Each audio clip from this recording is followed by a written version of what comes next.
Like many Americans, I've spent the past several weeks watching with interest as prominent leaders in the Democratic Party have engaged in a political foot race.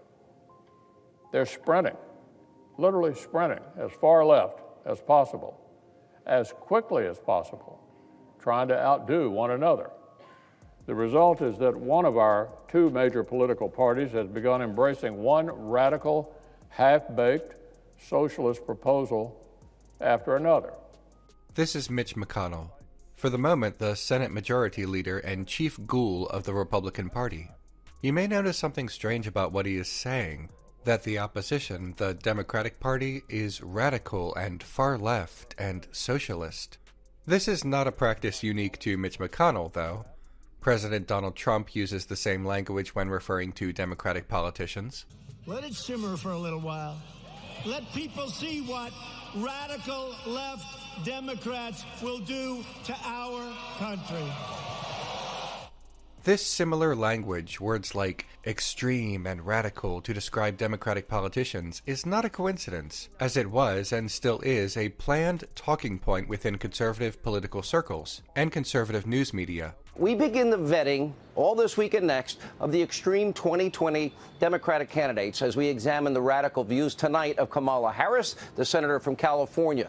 It's also the subject of many political attack ads against Democratic politicians. The radical left has taken over the Democratic Party, and Joe Biden is marching in lockstep with them. Notice how these pundits and attack ads paint politicians like Bernie Sanders with the same brush as establishment Democrats like Joe Biden.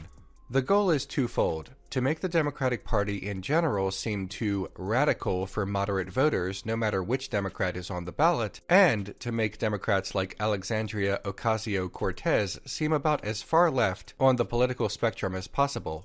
This has led to bizarre takes in conservative media and the right-wing end of social media, suggesting that once the Democrats control more of the government, far-left policies are right around the corner. Republicans are always threatening us with a good time. The truth is, when Democrats have had majority control over the federal government in the past, they have enacted incremental reforms at best and have continued Republican domestic and foreign policy at worst. Propaganda that instead paints the Democratic Party as radical has been successful for the Republican Party, as recent polling shows that nearly half of all Americans believe that the Democratic Party has moved too far to the left, an opinion that is incongruous with reality. The facts surrounding these duplicitous goals tell a different story. The Democratic Party is a fairly centrist political party, relative to further left political ideologies and further left political parties internationally, and politicians like Sanders, Ocasio-Cortez, and others are not far-left radicals, but social democrats.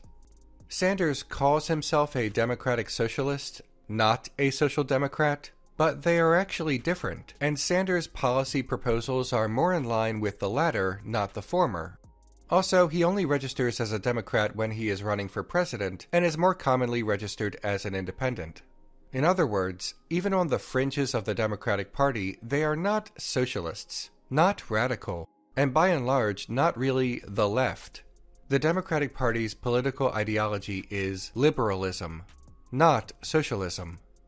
A lifetime of propaganda might leave the average American with the mistaken impression that these two ideologies are one and the same, or at least similar, but they are actually opposed to one another in key ways. To understand this, we need to understand the history of liberalism, how it has been adopted and implemented by the Democratic Party, and how it has shaped the party's acceptance of and adherence to neoliberal capitalism.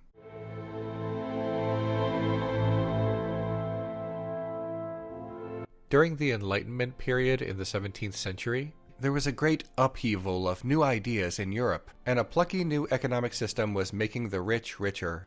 Instilling greater and greater power among the wealthy seemed in contradiction to the more high-minded Enlightenment ideals, but not to everyone.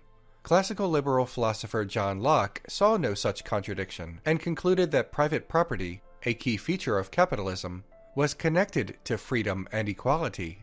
In his second treatise on government, Locke summarized the emerging philosophy of liberalism this way: being all equal and independent, no one ought to harm another in his life, health, liberty, or possessions. Note these important words, liberty and equal, as freedom and equality are said to be the defining characteristics of liberalism. Then there is the other, possessions or property, and in the time of this writing that included private property. Private property is not the same as personal property. Personal property is one's own belongings that can realistically be used by one person. Private property, on the other hand, is something that one person cannot realistically use by oneself and is needed by the community, like a factory. The owner of the private property hires others to do the work instead. Under capitalism, a single person can own something that the entire community needs, no matter how much that might damage the community or keep the community poor and reliant on the owner. Belief in the sanctity of this private property seems to contradict the other two defining characteristics of liberalism. For example, how much freedom exists under capitalism? Liberalism posits that capitalism allows individuals to have the freedom to make choices. What clothes to wear, what food to buy, where to live, etc. Yet, freedom is a tricky concept because it contains multitudes of contradictions. Does capitalism create freedom? Certainly those with means are more free to act the more wealth that they acquire, but since capitalism establishes a hierarchy, those at the bottom of said hierarchy are certainly less free than those at the top. Liberal philosophers posit that in order for there to be freedom, people must be free to control private property. Unfortunately, another way of putting it is, in order for there to be freedom, people must be free to exploit others. They just don't phrase it that way. Instead, they say that the values of equality, freedom, and property still produce the most freedom possible, and that capitalism still offers them tremendous freedom. However, this declaration of most freedom is suspicious. The workers may have freedom to apply for a job and sell their labor to a capitalist, but if the workers don't do this, they will die. It's no choice at all. It's mandatory. Capitalism posits that workers enter freely into a contract to sell their labor, but the workers have far less negotiating power than the capitalist and must therefore work under the wage set by the capitalist, not themselves. Freedom, much like wealth, does not trickle down. To put it a simpler way, if person A gives person B the option of being harmed by a blunt instrument or a sharp instrument, person B does have the freedom to choose between the two options that person A has given them, but person B does not have the freedom to choose not to be harmed at all. Under capitalism, we only have the freedom to choose between the options that capitalists allow. And what about equality, the other important characteristic of liberalism? Capitalism is hierarchical by design, thereby creating inequality, not equality. The history of capitalism is a history of the wealthy gaining more and more, a deepening gap between wages, a coercive economic relationship between rich nations and poor nations, an existential environmental catastrophe, and the monopoly of various industries. 5 corporations dominate food production. 4 corporations dominate internet service. 2 corporations dominate retail, and 1 corporation dominates online retail. Jeff Bezos, the world's richest businessman, makes more money per second than the average US worker makes in a week. That's not equality. Today, approximately 4.3 billion people, which is more than 60% of the world's population, live in poverty, struggling to survive on less than the equivalent of $5 per day. That's not equality either. Liberal philosophers claim that people still have the equal opportunity to gain wealth, but research shows that there are a lot of other factors that determine whether or not someone will be wealthy, besides just stick-to-itiveness. If you are born into poverty, chances are very good that you will remain that way. Believing in this equality of opportunity is dependent on believing that life is fair, and we know it is not. Thus, equality of opportunity is bunk. Freedom and equality, 2 defining characteristics of liberalism, are hindered by the other defining quality, capitalism. In fact, one could argue that capitalism not only contradicts and hinders the other 2 characteristics of liberalism, but is given priority over them, because capitalism is allowed to hinder freedom and equality, but freedom and equality are not allowed to hinder capitalism. This is called neoliberalism, a philosophy and system that prioritizes capitalism under the belief, or perhaps pretense, that it serves the public good. In the book, A Brief History of Neoliberalism, David Harvey defined it more thoroughly. Neoliberalism is, in the first instance, a theory of political economic practices that proposes that human well-being can be advanced by liberating individual entrepreneurial freedoms and skills within an institutional framework characterized by strong private property rights, free markets, and free trade. The role of the state is to create and preserve an institutional framework appropriate to such practices. Neoliberalism may be a confusing term because it was popularized in the eras of conservative leaders like Ronald Reagan and Margaret Thatcher, but neoliberalism is a system maintained by both conservatives and liberals. The two ideologies have different ideas about what is the aforementioned social well-being, but they both agree that the free market is the method in which to achieve their goals, and that the state's purpose is to facilitate the market.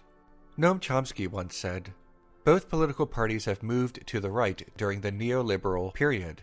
Today's New Democrats are pretty much what used to be called moderate Republicans." The political revolution that Bernie Sanders called for, rightly, would not have greatly surprised Dwight Eisenhower. In the United States, the left was not only pushed out of the conversation, but eventually demonized during the Cold War.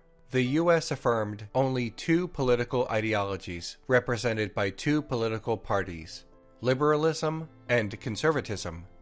In other words, the center and the right, respectively, with no real room for the left.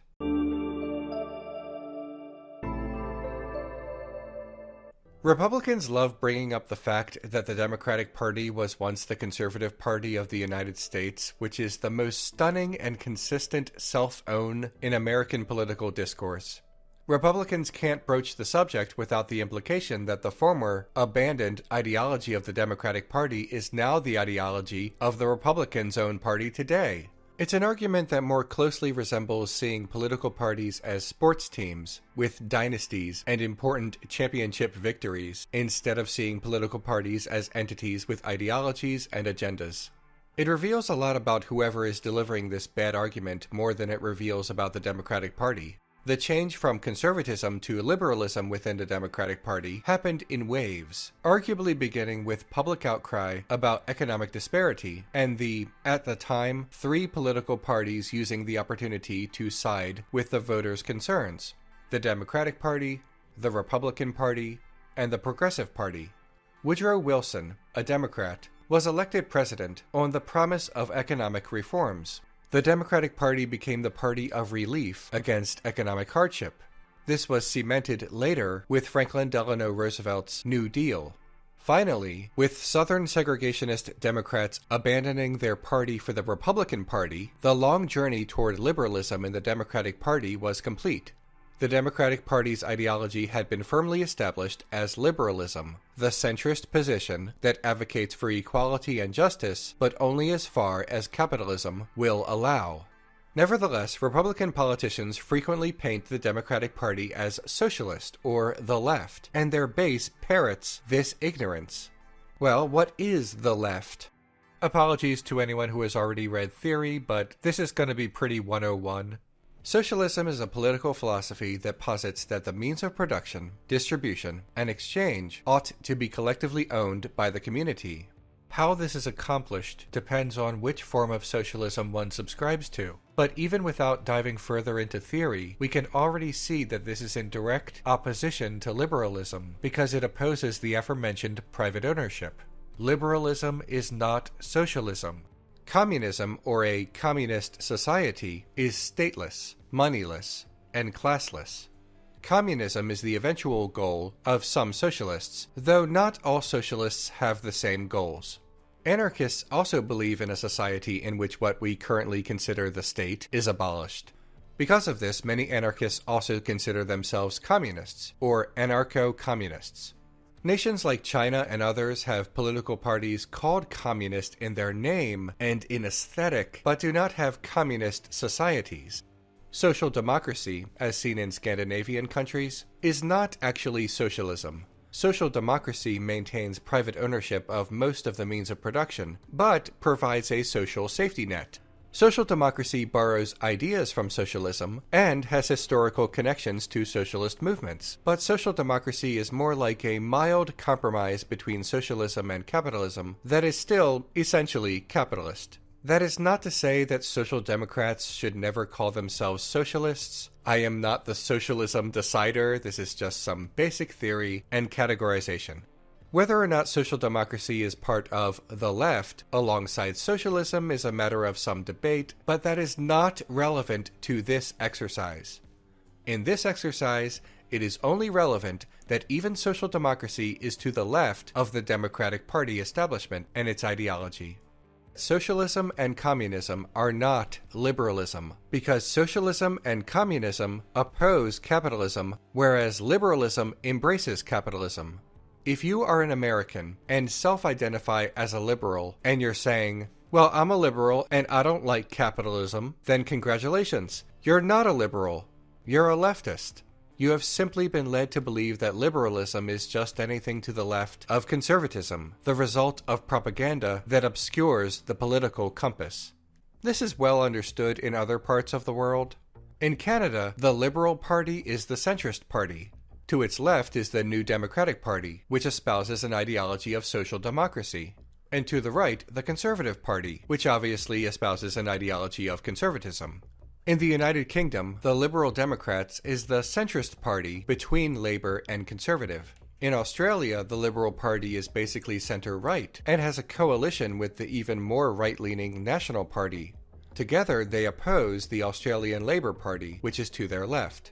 Nobody mistakes liberalism for the left in these nations. In the United States, however, Republicans spread a false conception of socialism to their base that amounts to anything that is not laissez-faire capitalism, meaning capitalism that is completely devoid of economic interventionism. Economic intervention is everything from environmental regulations to protect the planet from climate change to the federal minimum wage. Republicans make American voters think socialism is when the government does stuff, and since the Democratic Party favors some common sense safety regulations, some workers' rights regulations, and some form of minimum wage, they can paint these fairly centrist policy proposals as socialism, even though that is not what the word means, and that is not where their ideology lands on the political compass. The Democratic Party is put in the unenviable position of trying to counter this propaganda by denying that it's a socialist party while trying to not explicitly state what socialism actually is. Because if they explain socialism honestly to the general population of the United States of America, then it might become popular. And they don't want that. Well, I thank you for your question, but I have to say we're capitalist. And that's just the way it is. The Democratic Party also does not want to explain socialism honestly because then Republicans will say, look, they're spreading socialist propaganda, thus defeating the whole point of the Democrats' defense against this accusation. For these reasons, the Democratic Party does not want to talk about socialism or even social democracy. Thus, the misconception that the Democratic Party is part of the left is maintained through propaganda by the Republican Party and an unwillingness to engage with socialism by the Democratic Party itself. So, with all this in mind, why is the Democratic Party so resistant to moving to the left? And is there any hope whatsoever in moving them to the left ourselves?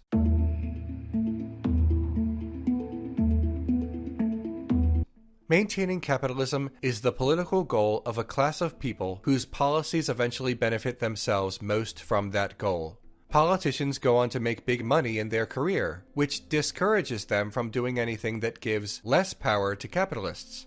This has the immediate benefit to themselves as capitalists, and it maintains a relationship with wealthy capitalist donors who keep them in power. It's a never-ending cycle. Now, it's more complicated than that and involves a lot of alternate methods in which politicians make money, like speaking engagements, books, designing the laws themselves that bolster their side businesses, using classified political knowledge to better make informed business decisions, and so forth. The long and short of it is that the maintenance of capitalism is in the best interests of wealthy politicians. The Republican Party is mostly worse in this regard, but neither party is actually advocating for actual socialism that delivers real power into the hands of the workers instead of the capitalists. On the rare occasion that major figures appear within the Democratic Party or caucus with the Democratic Party, advocating for significant change towards at least social democracy, roadblocks are set up to slow their progress and limit their influence.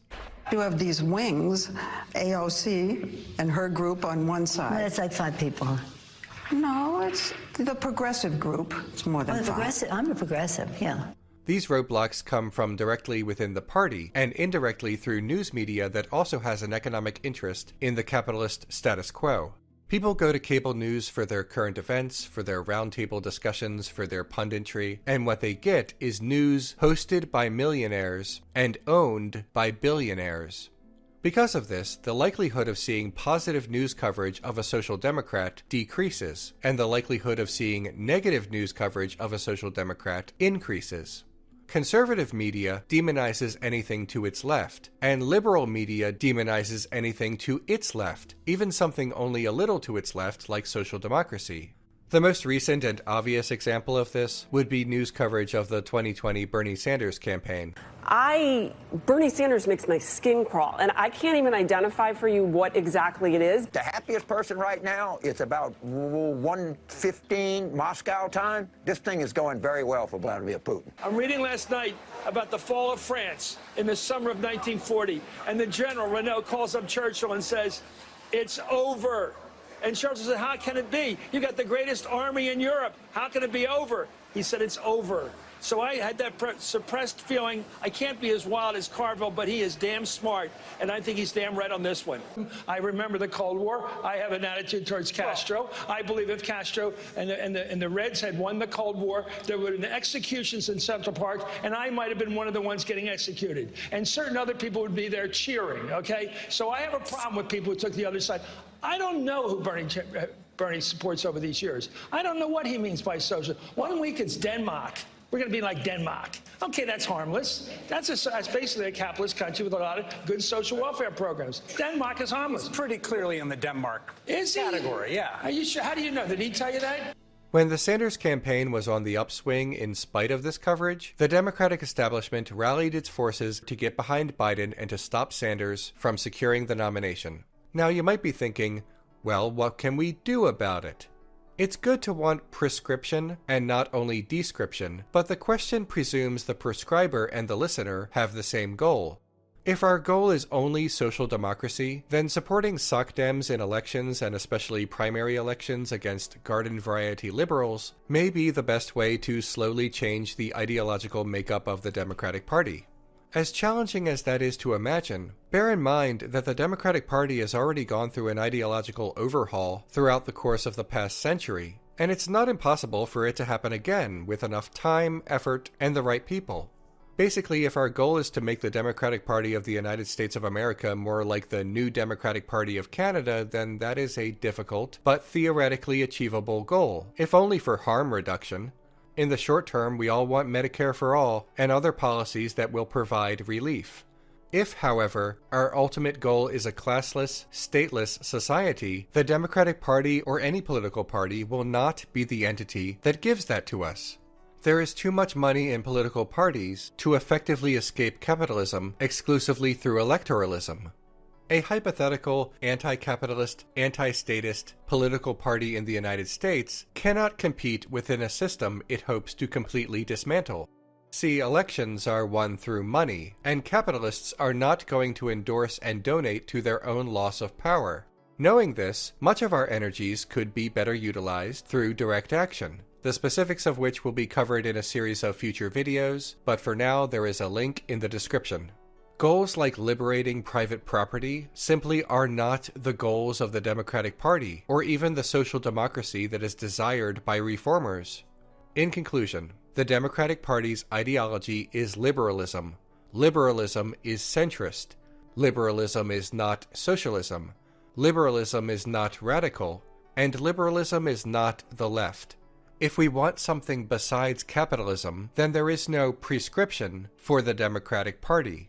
There is only prescription for what we can do in addition to electoral politics.